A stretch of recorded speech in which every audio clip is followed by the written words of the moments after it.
ուշադիր նայեք, սա պապիլոմա է։ Իսկ սա նման է, չէ՞։ Իսկ ինչ կլինի, եթե այս ամենը ոչ թե պապիլոմաներ են, այլ գուցե ձեր մաշկի վրայի գոյացությունները դրանք չեն։ Ինչպես տարբերել պապիլոմաները, եւ ամենակարևորը, ինչպես բուժել այն, ինչ դուրս է եկել մաշկի վրա, հեռացնել, այրել, սառեցնել, թե կապել։ Ես հիմնավորապես ուսումնասիրել եմ պապիլոմաների եւ դրանց նմանակների թեման եւ պարզել այն, ինչի մասին բժիշկները լռում են։ Այն է, ինչու ոմանց մոտ պապիլոմաները չորանում եւ ընկնում են ինքնուրույն, իսկ մյուսների մոտ հայտնվում են նորից ու նորից։ Այսօր հենց դրա մասին էլ կպատմեմ, ինչպես նաև դուք կիմանաք գորտնուկների, պապիլոմաների եւ ոչ միայն դրանց հեռացման ոչ թանկ մեթոդների մասին։ Համաձայն եք, պապիլոմաները եւ գորտնուկները տհաճ խնդիր են, եւ այն չի ընտրում ով ես դու, ամառանոցատեր Ծաղկաձորից, թե տնային տնտեսուհի Երևանից։ Այս խնդիրը միավորում է 10 մարդուց 9-ին։ Եվ չնայած պապիլոմաները յուրաքանչյուրի մոտ յուրովի են, վիրուսը, որը դրանք առաջացնում է, մեկն է, դա մարդու պապիլոմավիրուսն է, կամ ՄՊՎ-ն։ Այո, եւ պապիլոմաները, եւ գորտնուկները մաշկային հիվանդություն չեն, սա վիրուսային պատմություն է։ Թե ինչպես է վիրուսը հայտնվում օրգանիզմում, կպատմեմ շատ շուտով։ Իսկ մեր հոլովակում նաեւ ճիշտ է արդյոք, որ պապիլոմաները վարակիչ են եւ դա չի բուժվում։ Ինչ սարսափելի է։ Ինչն է ստիպում պապիլոմաներին ինքնուրույն ընկնել։ Բուժման որ սխալի պատճառով են պապիլոմաներն սկսում ել ավելի մեծանալ։ Պապիլոմաների նմանակները, ինչպես տարբերել եւ ինչով հեռացնել։ Ինչն այն չէ ծերունական գորտնուկների հետ եւ ինչու են պապիլոմաները վերադառնում։ Ինչ է պետք անել այսօր, որպեսզի պապիլոմաներն ընկնեն վաղը։ Յոդը կօգնի, թե ոչ։ Որ բույսի հյուցն է արմատից այրում գորտնուկները։ Բայց սկսենք, առաջին հերթին պարզենք, ինչ են պապիլոմաները, կոնդիլոմաները եւ գորտնուկները։ Պետք է չէ իմանալ, թե ինչի հետ գործ ունենք։ Պարզ ասած, այդ ամենը մաշկի վրայի աճեր են, մաշկային գոյացություններ։ Գորտնուկը տեսքով հիշեցնում է մաշկի գույնի կամ մի փոքր ավելի մուգ գերաճ, կլոր կամ կոնաձև։ Ոմանք կարող են մաշկից բարձր լինել, մյուսները դրան հավասար։ Գորտնուկի գերաճի տեղում բջիջները ակտիվորեն կիսվում են եւ մահանում են, այդ իսկ պատճառով դրա մակերեսը կոշտ է եւ անհարթ։ Գորտնուկները միշտ պինդ են եւ ունեն արմատ։ Մաշկի վրայի պապիլոմաներն այլ տեսք ունեն, դրանք փափուկ են եւ չունեն արմատ, բայց ունեն ոտքի։ Պապիլոման երբեմն նման է ծաղկակաղամբի եւ լինում է ինչպես մեծ, այնպես էլ փոքր չափերի։ Իսկ այն պապիլոմաները, որոնք հայտնվում են ոչ թե մաշկի, այլ լորզաթաղանթների վրա, օրինակ բերանում, անվանում են կոնդիլոմաներ։ Սրանք ամենատհաճ գոյացություններն են, քանի որ տեղակայված են ամենանուրբ հատվածներում։ Հարցն այն է, որ դրանք հեռացնել թե ոչ։ Եթե խանգարում են ապրել, իհարկե պետք է հեռացնել եւ պապիլոմաները, եւ գորտնուկները, եւ կոնդիլոմաները։ Բայց նախ պետք է հասկանալ, արդյոք դրանք հաստատ դրանք են։ Դուք գիտեք, թե ինչպես 100%-ով տարբերել մաշկային գոյացությունները, օրինակ խալերը։ Ես չգիտեմ, դրա համար հարցրեցի մեր փորձագետին։ Այսօր նա բժիշկ, մաշկաբան, կոսմետոլոգ եւ տրիխոլոգ Մարիամ Արթուրի Լալայանն է։ Այսպիսով, ինչպես չշփոթել գորտնուկը կամ պապիլոման խալի է։ Գորտնուկներն ավելի հաճախ հանդիպում են երիտասարդների մոտ եւ տարբեր տեսք ունեն։ Սովորաբար հայտնվում են ոտնաթաթերի եւ ձեռքի դաստակների վրա, իսկ տափակ գորտնուկները հայտնվում են դեմքին։ Խալերը գորտնուկներից տարբերվում են նրանով, որ դրանք ավելի մուգ գույնի են, քան գորտնուկները, բայց լինում են նաեւ անգույն խալեր։ Այդ պատճառով ճշգրիտ որոշման համար ավելի լավ է դիմել բժշկի։ Պարզը։ Ուրեմն կողմնորոշվում ենք ըստ գույնի եւ հայտնվելու վայրի։ Սովորական գորտնուկները, իդեպ, 50 տարեկանից հետո ծայրահեղ հազվադեպ երևույթ են, իսկ ահա պապիլոմաները ընդհակառակը հաճախ են հանդիպում, եւ կան այնպիսի գոյացություններ, որոնք գույնով մազզաչափ նման են պապիլոմաներին, բայց դրանց հետ ոչ մի կապ չունեն։ Գուցե ձեզ մոտ դա չէ, այլ սա։ Եկեք պարզենք։ Վիրուսային գորտնուկների հետ հաճախ շփոթում են ծերունական գորտնուկները կամ կերատոմաները։ Ինչքան անուններ կան, հա։ Բայց սա բոլորովին այլ պատմություն է, որին բախվում են գրեթե բոլորը սկսած 60 տարեկանից։ Այդպես է, Մարիամ։ Ժողովրդի մեջ ծերունական գորտնուկ են անվանում սեբորեային կերատոզը։ Այս գոյացությունները հայտնվում են մաշկի վրա արևի ազդեցության տակ։ Եթե մարդը կյանքի ընթացքում օրինակ շապ է արևայրուք ընդունել, ապա պիգմենտային բծերի տեղում կարող են զարգանալ սեբորեային կերատոմաներ։ Կան նաև այլ պատճառներ՝ գեմետիկ հակում և իմունիտետի անկում։ Որպես կանոն, այս գոյացությունները բարորակ են, բայց քանի որ դրանք աճում են և կարող են փշրվել, դրանք հեռացնում են լազերի օգնությամբ։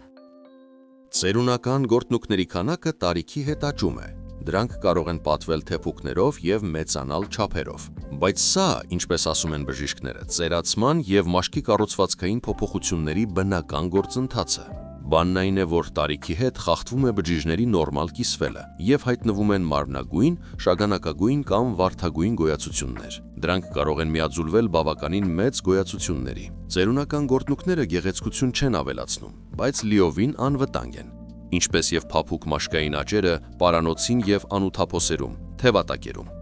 Այդպիսի փափուկ սյունակներ մաշկից, որոնք այնպես ես ուզում բռնել ու պոկել, հենց դրանք են ամենից հաճախ շփոթում պապիլոմաների հետ, բայց այս գոյացությունները հայտնվում են առանց որևէ վիրուսի մասնակցության և բացարձակապես ոչ մի կապ չունեն ոչ խալերի, ոչ պապիլոմաների,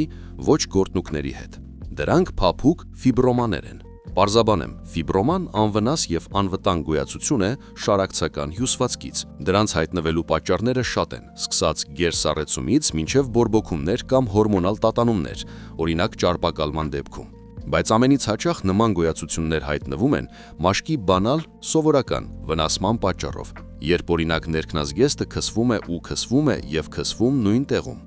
Կամ դուք առանց հանելու կրում եք շղթա, որն անընդհատ տրորում է մաշկը։ Շղթաների պատճառով իդեպ փափուկ ֆիբրոմաները շատ հաճախ հայտնվում են պարանոցին։ Եվս մեկ անգամ նշեմ, որ ֆիբրոմաները շատ նման են պապիլոմաներին, մեկը մեկին։ Եվ քանի որ պապիլոմաները նույնպես հայտնվում են ամենից հաճախ մաշկի ակտիվ շփման վայրերում, օրինակ պարանոցին կամ թևատակերում, դրանք հեշտ է շփոթել։ Պարանոցի ֆիբրոմաները կարելի է համարձակորեն հեռացնել։ Ընդ որում շատերը դա անում են տանը, հատուկ բժշկական կամ ժողովրդական միջոցներով։ Ուզում եք իմանալ ինչպես, դրեք լայք և ես անպայման կպատմեմ։ Իսկ ահա պապիլոմաների և գորտնուկների հեռացման հարցում ամեն ինչ այդքան պարզ չէ։ Չէ որ այս դեպքում հեռացնել չի նշանակում բուժել, որովհետև դրանց հայտնվելու պատճառը շատ ավելի լուրջ է։ Ինչպես արդեն ասել եմ, սա վիրուսային խնդիր է։ Հնարավոր է լսել եք, որ ոչ մի դեպքում չի կարելի ձեռք տալ կամ վնասել պապիլոմաները, որ եթե հեռացնես պապիլոմաները, դրանք կվերադառնան և դրանք միայն կշատանան։ Այդպես իհարկե լինում է,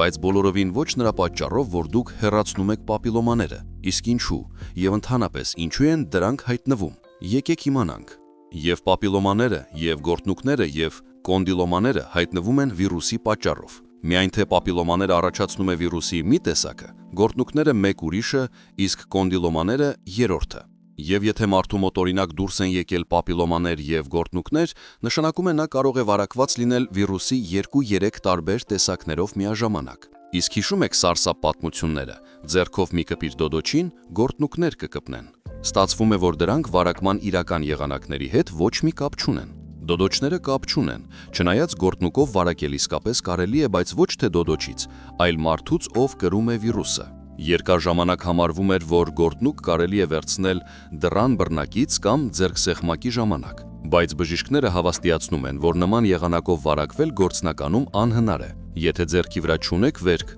որի հետ ուղիղ շփվում է գորտնուկը, վարակման ռիսկը հավասար է 0-ի։ Ավելի շուտ կարելի է գորտնուկով վարակել կյանքում, եթե հիվանդ մարդու հետ օգտագործեք նույն սրբիչը կամ սպունգը, բայց այստեղ էլ ռիսկը մեծ չէ։ Ընդ որում գորտնուկը, ինչպես և պապիլոման, կարող է հայտնվել վարակումից մի քանի տարի անց, երբ իմունիտետը ինչ-ինչ պատճառներով կթուլանա, կամ կարող է դուրս գալ մի ամիս անց, կամ վիրուսը կարող է ընդհանրապես երբեք և ոչ մի կերպ իրեն ցույց չտալ։ Դա արդեն ինչպես բախտերդ բերի։ Դուք կարող եք նույնիսկ չիմանալ, որ վարակված եք։ Մի բժիշկ կատակել է, որ եթե դուք չունեք պապիլոմավիրուս, նշանակում է դուք դեռ անալիզ չեք հանձնել։ Եվ այդ կատակը մոտ է ճշմարտությանը, չէ որ մարդու պապիլոմավիրուսը ամենից տարածված ինֆեկցիաներից է։ Ինչ եք կարծում։ Ինչու։ Դե որովհետև այս վիրուսը շատ հեշտ է ներթափանցում օրգանիզմ։ Երկար ժամանակ հարմարվում էր, որ բավական է նստել զուգարանակոնխի նստատեղին, որի վրա եղել է վարակված մարդը, օրինակ հասարակական զուգարանում, և բարև վիրուս։ Բայց հիմա ապացուցված է, որ օդում մարդու պապիլոմավիրուսը արագ ոչնչանում է 2-ից 6 ժամվա ընթացքում։ Այդ պատճառով զուգարանակոնխի նստատեղին այն դժվար թե ձեզ սպասի։ Իսկ ահա վարակման ամենատարածված եղանակը սեռական շփումն է։ Ընդ որում մերձեցման պահին վիրուսը կարող է փոխանցվել համբույրի եւ մաշկը մաշկին հպվելու միջոցով։ MPV հիվանդությունից ոչ ոք ապահովագրված չէ, ոչ երիտասարդը, ոչ տարեցը։ Համարվում է, որ վիրուսից գոյություն ունի միայն մեկ պաշտպանություն՝ պատվաստումը մինչև 25 տարեկանը։ Բայց միանգամից ասեմ, որ պատվաստումը մեր զրույցի թեման չէ, համ էլ տարիքն արդեն այն չէ, ուշ է, ինչպես ասում են։ Բայց շտապում եմ ուրախացնել։ Թեև վիրուսի դեմ դեղամիջոց չկա, մենք կարող ենք դրան դիմակայել։ Եվ շատ շուտով ես կպատմեմ, ինչ անել, որպեսզի պապիլոմաներն ընկնեն ինքն իրեն առանց հեռացման։ Իսկ առայժմ հետաքրքրվենք փորձագետից։ Վտանգավոր է արդյոք հեռացնել նման մաշկային գոյացությունները։ Մարիամ։ Գորտնուկների եւ պապիլոմաների հեռացումը բացարձակապես անվտանգ է, եթե դա արվի ժամանակակից մեթոդներով։ Օրինակ, գորտնուկների հեռացման ամենաանվտանգ եղանակը անոթային լազերի օգնությամբ հեռացումն է, բայց այն ոչ բոլոր կլինիկաներում կա։ Այդպիսի լազերը ազդում է արյունատար անոթների վրա, որոնք սնուցում են գորտնուկը եւ ժամանակի ընթացքում գորտնուկները ընկնում են։ Կպահանջվի 2-ից 7 պրոցեդուրա։ Դուք կզարմանաք, թե այսօր որքան տարբեր եղանակներ կան պապիլոմաների եւ գորտնուկների հեռացման համար։ Եվ որպեսի հասկանաք կան արդյոք դրանց այլընտրանքային տարբերակներ, կարճ կպատմեմ, թե ինչ է առաջարկում պաշտոնական բժշկությունը բացի անոթային լազերից։ Իդեպ, եթե որոշեք հեռացնել գոյացությունը բաց հատվածի վրա, պարանոցին կամ դեմքին, ապա ցանկալի է դա անել ձմռանը կամ աշնանը, երբ արևը պակաս ակտիվ է, կամ մանրակրկիտ փակել տեղը արևի ճառագայթներից մինչև մաշկի լիակատար առողջացումը։ Այսպիսով ամենահին եւ արդեն ոչ պոպուլար մեթոդը վիրաբուժական հեռացումն է, երբ վիրաբուժը ուղղակի կտրում է ավելորդը։ Դրան փոխարինելու եկավ լազերով հեռացումը, եւ նշտարի փոխարեն աշխատում է լազերային ճառագայթը։ Այն ազդում է ավելի ճշգրիտ, քան վիրաբուժական դանակը։ Խնդրից ազատվելու հայտնի եւ համեմատաբար ոչ թանկ տարբերակներից եւս մեկը սառեցումն է կամ կրիոթերապիան։ Շատ ուժեղ ցրտի ազդեցության տակ գորտնուկները մահանում են։ Չէ որ եթե ջրով լի ապակե շիշը սառեցնենք, այն կճաքի։ Սառույցը վնասում է ամուր ապակին։ Մոտավորապես նույնը տեղի ունենում, երբ գորտնուկները սառեցվում են մինչև շատ ցածր ջերմաստիճան։ Բջիջների ներսում առաջանում է սառույց, ինչն էլ հանգեցնում է դրանց քայքայմանը։ Իսկ ահա հոսանքով ազդեցությունը, պրոցեդուրա, որը կոչվում է էլեկտրոկոագուլյացիա, մի փոքր այլ կերպ է աշխատում։ Գորտնուկը կետային այրվում է, դրա տեղում առաջանում է կեղև, որը հետո ընկնում է։ Դե կա եւս մեկ բավականին պարզ, բայց պակաս արդյունավետ եղանակ։ Դա հեռացումն է քիմիական միջոցների օգնությամբ։ Գորտնուկը կամ պապիլոման նույնպես այրվում է, միայն թե արդեն քիմիայով։ Դրանցից յուրաքանչյուրը յուրովի լավն է, բայց կգտնվեն նաև թերություններ։ Քննադատեցինք, եկեք ավելի լավ է հարցնենք մաշկաբանին, պապիլոմաների եւ գորտնուկների հեռացման որ եղանակներին կարելի է վստահել, իսկ որը կարող է վնասել։ Գորտնուկների հեռացման անվտանգ տարբերակներից մեկը, որն առաջարկում են ցանկացած կլինիկայում, ազոտով հեռացումն է։ Գորտնուկները սովորական լազերով այրել խորուրդ չի տրվում, որովհետև առաջանում է սպի, որի վրա կարող է նորից հայտնվել վիրուսը։ Իսկ ահա պապիլոմաները հեռացնում են լազերով։ Եթե գոյացության չափը մեծ չէ, կարելի է հեռացնել առանց տեղային անզգայացման, իսկ եթե պապիլոման մեծ է, ապա սկզբում արվում է ներարկում։ Այսպիսով մենք հասկացանք, պապիլոմաները լազերով, իսկ գորտնուկները ազոտով։ Լավ, իսկ եթե մոտակա պոլիկլինիկայում չկա ոչ մեկը, ոչ մյուսը, կօգնեն արդյոք պապիլոմաների հեռացման պարզ ժողովրդական մեթոդները եւ արժե արդյոք դրանք ինքնուրույն հեռացնել։ Եկեք ես պատմեմ ձեզ այլընտրանքային, այսպես ասած, ժողովրդական տարբերակների մասին, իսկ դուք լավ կմտածեք, մաշկաբանի հետ խորհուրդ կանեք, դե եւ կորոշեք, պետք է ձեզ թե ոչ։ Նայեք էկրանին, ես կազմել եմ ձեզ համար պապիլոմաների դեմ պայքարի ժողովրդական եղանակների հիջ շքերթը։ Հավաքել եմ հեռացման ամենատարածված խորհուրդները եւ հիմա կպատմեմ ձեզ, թե ինչ է պետք անել այսօր, որպիսի պապիլոմաները վաղը ընկնեն։ Տեսեք, թե ինչ են առաջին հերթին խորհուրդ տալիս մարդիկ։ սխտոր, յոդ եւ դիմեքսիդ։ Այս 3 պարզ միջոցները օգնում են ազատվել գոյացություններից դրսից։ Իսկ թե ինչ է պետք խմել պապիլոմաներին ներսից հարվածելու համար, որpիսի դրանք ինքնուրույն ընկնեն, կպատմեմ անմիջապես սրանից հետո։ Առաջին եղանակ՝ սխտոր։ Սխտորը մանրացնում են, քամում հյութը եւ քսում գորտնուկին կամ պապիլոմային մի քանի օրվա ընթացքում։ Հյութը քսել պետք է միայն գոյացության վրա, ոչ թե առողջ մաշկին, այլապես կարելի է ստանալ ուժեղ գրգռվածություն։ Թեև հանդիպում են խորհուրդներ մանրացրած սխտորը գիշերը դնելու մասին, այնուամենայնիվ բացառեք առողջ մաշկի շփումը սխտորի հետ, այրվածքից հուսափելու համար։ Սխտորը պարունակում է ուժեղ բնական նյութ՝ ալիցին, որը բառացիորեն այրում է գորտնուկը։ Համարվում է, որ այդ նյութը օժտված է նաև հակավիրուսային հատկություններով եւ ոչ միայն ազդում է պապիլոմաների եւ գորտնուկների վրա քիմիական ճանապարհով, այլև սպանում է վիրուսային ակտիվությունը։ Ճիշտ է, հետազոտություններ, որոնք հստակ կապացուցեին, որ սխտորը նաև ճնշում է վիրուսը, անցկացվել են չափազանց քիչ։ Իսկ ահա գորտնուկների սխտորով բուժման հետազոտություններ անցկացվել են, եւ դրանք հաստատում են, որ գորտնուկները սխտորից անհետանում են առանց որևէ կողմնակի ազդեցության, բացառությամբ հոտի վերաբերյալ գանգատների։ Դե այստեղ կամ բուժվել, կամ մանուշակի հոտ բուրել։ Երկրորդ եղանակ՝ յոդ։ Սա պակաս հոտավետ է, քան սխտորը պապիլոմաներից ազատվելու միջոց, բայց գործում է նույն սկզբունքով, այրում է խնդիրը, գոյացությունը քայքայվում է եւ անհետանում։ Կպահանջվի մոտավորապես 10-15 օր։ Ամեն օր հարկավոր է քսել յոդ 3 անգամ, լավ ներծոցելով։ Գորտնուկի դեպքում յոդը պետք է քսել շոքեհարված մակերևույթին։ Շոքեհարումը օգնում է յոդին հասնել մինչև ամենահիմքը։ Երրորդ եղանակ՝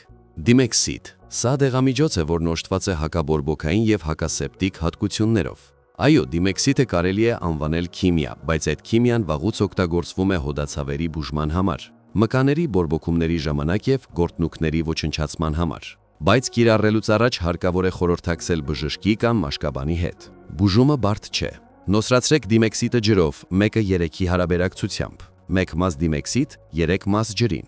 Թրջեք թանձի ֆեխծուցը, տամպոնը կամ բամբակե սկավառակը դիմեքսիդի նոսրացված լուծույթի մեջ, դրեք ներծծված խծուցը կամ սկավառակը գորտնուկի կամ պապիլոմայի վրա եւ ամրացրեք այն պլաստիրով։ Թողեք թրջոցը մի քանի ժամ կամ ամբողջ գիշեր։ Եվս մեկ անգամ պետք է զգուշացնեմ ձեզ, որ նման մեթոդներն ունեն հակացուցումներ եւ ոչ բոլորը կարող են կիրառել յոդ, դիմեքսիդ կամ սխտոր։ Օրինակ շաքարային դիաբետի դեպքում այս եղանակները հաստատ հարմար չեն եւ պահանջվում է մասնագետի խորհրդատվություն։ Իդեպ վերջերս կարդում էի ձեր մեկնաբանությունները այն մասին, որ ես չափազանց հաճախ եմ ձեզ ուղարկում մասնագետների հետ խորհրդակցելու։ Դե ինչ արած, ձեր առողջությունը ձեր պատասխանատվության գոտին է։ Որոշում կայացնել այն մասին, թե որ միջոցն օգտագործել կարող եք միայն դուք։ Համաձայն եք սրա հետ։ Դրեք լայք։ Բայց ես եւ ցանկացած բժիշկ կամ փորձագետ կարող են բացատրել, թե ինչու մեկը աշխատում է, իսկ մյուսը ոչ։ Ահա օրինակ բանանի կեղեր կամ կարտոֆիլի շերտ դնելը ոչ մի կերպ չի օգնի ձեզ ազատվել գորտնուկից կամ պապիլոմայից։ Թեկուզ միանգամից եւ այն եւ մյուսը դրեք ձեզ վրա։ Ոտքից գլուխ։ Կամ ասում են, որ հալվեն ալոեն օգնում է հեռացնել գորտնուկները կամ պապիլոմաները։ Լսել եք այդ մասին։ Իբր պապիլոման միանգամից կընկնի, պետք է միայն դնել հալվեի կտոր ամեն օր։ Ոչ մի նման բան։ Հալվեն օգտակար եւ շատ խնդիրների դեպքում արդյունավետ բույս է, բայց ոչ այս դեպքում։ Եթե ինչ-որ բան կկորչի, ապա միայն պապիլոմաները բուժելու ցանկությունը։ Իդեպ, եթե դուք եք արդեն փորձել տարբեր միջոցներ եւ դրանք ձեզ չեն օգնել, կիսվեք մեկնաբանություններում ձեր փորձով։ Եվ եւս մեկ անգամ հրավիրում եմ ձեր ուշադրությունը, որ ոչ կարտոֆիլի, ոչ բանանի, ոչ հալվեի մեջ չկան նյութեր, որոնք ունակ են այրել կամ քայքայել պապիլոման կամ գորտնուկը։ Իսկ ահա ծիծեռնախոտի մեջ կան, եւ հենց այդ պատճառով ծիծեռնախոտը այդքան պոպուլյար էր ԽՍՀՄ ժամանակ ամենատարբեր տիպի մաշկային գոյացությունների բուժման համար։ ԽՍՀՄ-ում չկար ծիծեռնախոտի հիմքով դեղամիջոցների այնպիսի առատություն, ինչպես հիմա։ Արժե մտնել դեղատուն եւ աչքերը չլանում են։ Մարդիկ ինքնուրույն էին քամում բույսի հյութը եւ քսում մաշկի խնդրահարույց հատվածներին։ Իսկ դուք կարող եք գնել արդեն պատրաստի միջոցներ դեղատանը կամ քսել սեփական ձեռքերով ստացված ծիծեռնախոտի հյութը պապիլոմաների եւ գորտնուկների վրա։ Ծիծեռնախոտի հյութը աշխատում է զարմանալիորեն հզոր։ Գորտնուկները անցնում են եւ պապիլոմաները ընկնում են արդեն մի քանի օր անց, չէ՞ որ ծիծեռնախոտը պարունակում է միանգամից մի քանի ակտիվ բաղադրիչներ, ալկալոիդներ։ Դրանք օժտված են հակաբորբոքային ազդեցությամբ։ Ֆլավոնոիդներ։ Դրանք ունեն հակաօքսիդանտային հատկություններ եւ օրգանական թթուներ, որոնք ի դեպ նպաստում են իմունիտետի ընդհանուր ամրապնդմանը։ Եվ այստեղ եկեք կարճ ժամանակով կտրվենք պապիլոմաների հեռացման արտաքին եղանակներից եւ իմանանք, ինչ անել, որպեսզի դրանք ընկնեն ինքնուրույն։ Ինչը պետք ընդունել ներքուստ։ Մարդիկ խորհուրդ են տալիս խմել մասուրի եփուկ, ուտել սպանաղ, քրքում եւ նույնիսկ ծամել կծու կարմիր պղպեղ։ Միթե այս բոլոր մթերքները սպանում են պապիլոմաները ներսից։ Ոչ, իհարկե, չեն սպանում։ Ուշադրություն, սա կարևոր է։ Չկա ոչ մի միջոց, որը սպանում է պապիլոմաները, բայց այդ դեպքում ինչու է այնպես լինում, որ պապիլոմաները ինքնուրույն ընկնում են եւ ինչն է ստիպում դրանց նորից վերադառնալ։ Այս հարցերի պատասխանները շուտով։ Իսկ առայժմ ասեք ձեզանից ով է փորձել տատիկի հին մեթոդը թելիկով։ Այո, հենց այն, երբ բարակ թելով կամ մազով կապում են պապիլոման հիմքից։ Կիսվեք փորձով մեկնաբանություններում, աշխատում է թե ոչ։ Ընդհանրապես կապելը, սեղմելը խանգարում է գոյացության սնուցմանը եւ այն չորանում է։ Ճիշտ է, մանր պապիլոմաները այդ կերպ հեռացնելը դժվար է, ոչ միշտ է ստացվում կապել։ Իսկ եթե դրանք դեռ տեղակայված են անհարմար տեղերում կամ խիտ, ապա կարելի է փորձել հեռացնել գոյացությունները ըստ պրոֆեսոր Նեումիվակինի մեթոդի։ Պատվում եմ ինչպես։ Նեումիվակինին կարելի է վերաբերվել տարբեր կերպ, հավատով կամ թերահավատորեն։ Բժիշկ եւ առողջ ապրելակերպի մասին գրքերի հեղինակը իսկապես առաջարկում էր տարբեր հիվանդությունների, այդ թվում պապիլոմաների բուժման ոչ ստանդարտ մեթոդներ սոդայի եւ ջրածնի պերօքսիդի օգնությամբ։ Վերցնում եք ջրածնի պերօքսիդ, խառնում եք ջրի հետ 1:3-ի հարաբերակցությամբ, քսում եք գոյացության վրա բամբակյա խծուցով եւ թողնում մի քանի րոպե, իսկ հետո լվանում եք ջրով եւ քսում սոդայից շիլա։ Ուղղակի ավելացրեք քիչ քանակությամբ սոդա ջրի մեջ, նորից պահեք մի քանի րոպե եւ լվացեք ջրով։ Արեք պերօքսիդից եւ սոդայից նման թռչոցներ առավոտյան եւ երեկոյան մի քանի օր։ Եվ պերօքսիդը եւ սոդան չորացնում եւ վարակազերծում են գոյացությունները։ Բայց կրկին, սոդայի եւ ջրածնի պերօքսիդի օգտագործումը մաշկային գոյացությունների բուժման համար պահանջում է մասնագետի խորհրդատվություն, քանի որ կարող է ունենալ հակացություններ։ Իսկ հիմա պատկերացրեք, որ դուք հեռացրել եք բոլոր պապիլոմաները, հաղթահարել եք գորտնուկները եւ նույնիսկ կոնդիլոմաներից հետք չի մնացել։ Անցնում է 1 ամիս եւ ամեն ինչ վերադառնում է նորից։ Դեռ մի բան էլ ավելի մեծ չափերով եւ քանակով։ Ուղղակի սարսափ ֆիլմ, պապիլոմաներ երկրորդ գալուստ։ Ինչու են դրանք վերադառնում։ Հստակություն է մտցնում մեր փորձագետ Մարիամը։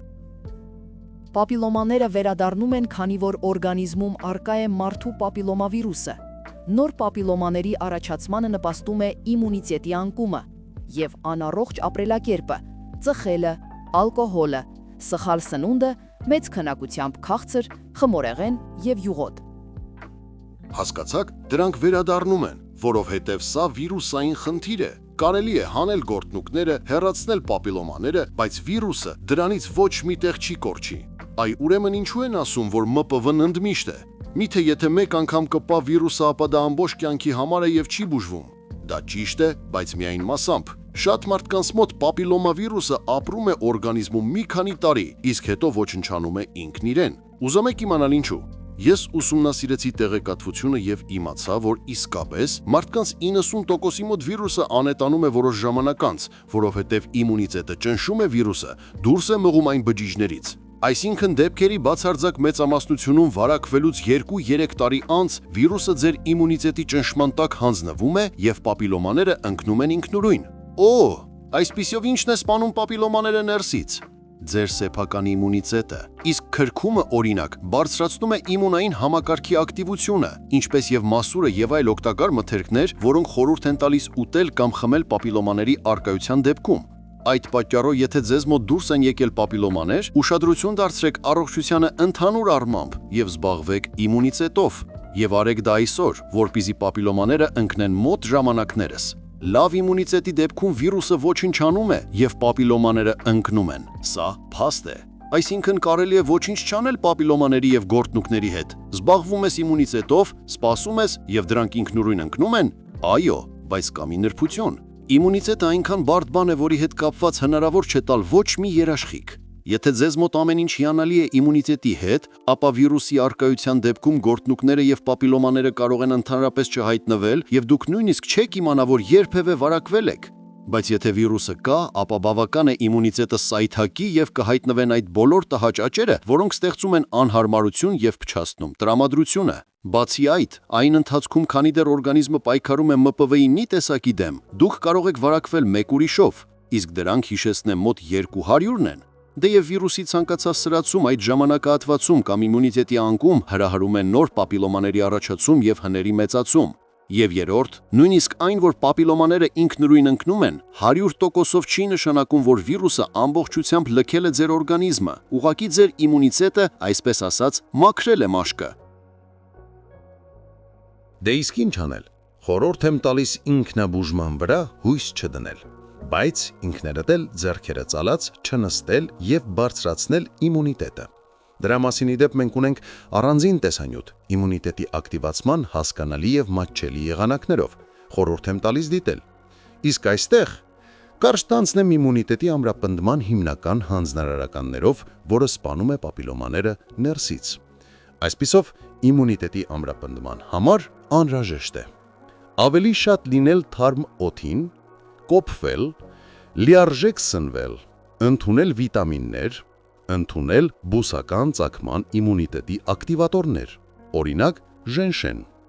Եվ եւս մեկ կարևոր խորհուրդ՝ կարգավորեք քունը, չէ՞ որ քնի պակասը մեծացնում է օրգանիզմի ընկալունակությունը վիրուսների նկատմամբ եւ նվազեցնում իմունիտետը։ Իսկ գլխավոր սխալը, որի պատճառով պապիլոմաները վերադառնում են, վիրուսի արտաքին դրսևորումները բուժելն է, մոռանալով իմունիտետի աջակցման մասին։ Այնպես որ եթե ուզում եք, որ պապիլոմաները չվերադառնան, ամրապնդեք իմունիտետը։ Բայց հանուն արդարության նշեմ, որ 100-ից 10 դեպքում MPV-ն մնում է ընդմիշտ, նույնիսկ ամենաամուր իմունիտետով մարդկանց մոտ։ Եվ դա կարող է թաքցնել ավելի լուրջ խնդիր, քան պապիլոմաները։ Յուրաքանչյուր 2 րոպեն 1 արգանդի վզիկի քաղցկեղից մահանում է 1 կին աշխարհում։ Տխուր վիճակագրություն է, իսկ քաղցկեղը հրահրում է հենց մարդու պապիլոմա վիրուսը, եւ դեղ դրանից, ինչպես գիտենք, չկա։ Օխ, վախներ շնչեցի։ Բայց ամեն ինչ այնքան սարսափելի չէ, որքան կարող է թվալ։ Նախ, MPV-ի բոլոր 200 տեսակներից մոտավորապես 75%-ը առաջացնում է գորտնուկներ եւ պապիլոմաներ մաշկի վրա, եւ ոչ մի կերպ կապված չէ քաղցկեղի հետ։ 25%-ը առաջացնում է գոյացություններ լորձաթաղանթների վրա։ Եվ ահա դրանց մեջ մոտավորապես 14 տիպի MPV-ներ, որոնք կոչվում են օնկոգեն ուռուցքածին, կարող են դառնալ քաղցկեղի պատճառ։ Կարող են, բայց կդառնան արդյոք։ Ճշտում ենք մասնագետից։ Մարիամ։ Եթե հայտնաբերվել է մարդու պապիլոմավիրուս, բոլորովին պարտադիր չէ, որ մարդը կհիվանդանա քաղցկեղով, որովհետև շատ մաշկային դրսևորումներ, օրինակ նույն գորտնուկները եւ պապիլոմաները, առաջացնում են ոչ օնկոգեն MPV շտամները, այսինքն նրանք, որոնցից անհնար է հիվանդանալ քաղցկեղով։ Բայց նույնիսկ օրգանիզմում օնկոգեն շտամի առկայությունը չի նշանակում, որ մարդը կհիվանդանա քաղցկեղով։ Ահա տեսեք, նույնիսկ վիրուսի առկայությունը չի նշանակում հիվանդության առկայություն։ Այնպես որ պետք չէ ձեզ լարել, անհանգստանալ եւ հուզվել։ Մանավանդ որ վտանգավոր ՄՊՎ-ներով անհնար է վարակվել կենցաղային ճանապարհով, հիգիենայի ընդհանուր պարագաների միջոցով, լողավազանում կամ սաունայում։ Իսկ ընդհանրապես պապիլոմավիրուսային ինֆեկցիայի ախտորոշման եւ արդյունավետ բուժման համար կարևոր է որոշել վիրուսի տիպը։ Դրանում օգնում է այնպիսի հետազոտություն, ինչպիսին PCR թեստն է։ Հանձնեք անալիզներ եւ դուք հստակ կհասկանաք, թե ինչ է աճել ձեր մաշկին՝ գորտնուկներ, ծերունակա, թե վիրուսային պապիլոմաներ, թե ֆիբրոմաներ։ Եվ նույնիսկ եթե PCR-ը ցույց տա մարդու պապիլոմավիրուսի առկայություն, դրանում սարսափելի ոչինչ չկա։ Եվ վերջում խորհուրդ. ավելի քիչ լսեք սարսափ պատմություններ պապիլոմաների, քաղցկեղային վերափոխումների եւ կախարդական միջոցների մասին, որոնք սպանում են վիրուսը ներսից։ Վստահեք ստուգված տեղեկատվությանը եւ մի կիրառեք ձեզ վրա բուժման վտանգավոր մեթոդներ։ Իսկ գլխավորը՝ բարձրացրեք իմունիտետը։ Այն, ինչպես պարզվեց, Միակ ճիշտ միջոցն է, որը հեռացնում է պապիլոմաները եւ գորտնուկները ներսից։ Այս կանը։ Առողջություն եւ երկարակեցություն ձեզ։